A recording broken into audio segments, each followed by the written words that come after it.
Hi everyone, Fatma here from Addictive Tips, and I'm going to show you how you can force an app to use the dedicated GPU on your Windows 10 PC. There's two methods for doing this. The first is through Windows 10's own settings. Go ahead and open the Settings app and go to the System group of settings. Here you have to select the Display tab, scroll down and click Graphics Settings.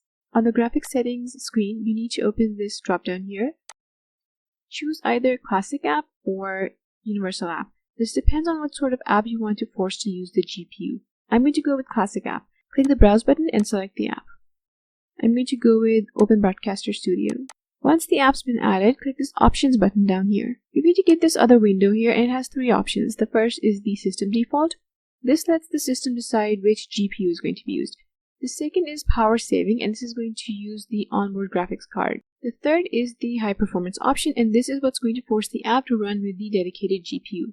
Go ahead and select it and then click Save. And you can see that when I open Broadcaster Studio and I go to the Task Manager, it shows that my dedicated GPU is being used by this app.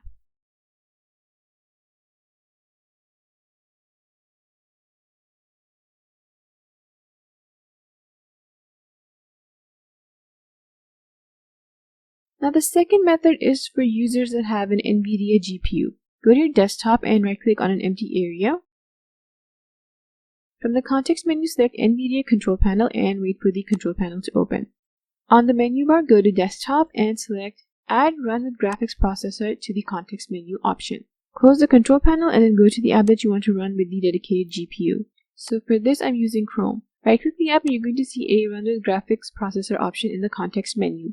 The sub-menu lists the two GPUs that are on your system. Select your NVIDIA processor and it's going to run with the dedicated GPU. Now you can do something similar in the AMD Catalyst Control Center, but the controls are different, and in some cases, depending on the hardware that you're running, you may not be able to force an app to run with the AMD GPU. In that case, you should go with the stock Windows 10 option. Thanks for watching. I'll see you later with more tech tips.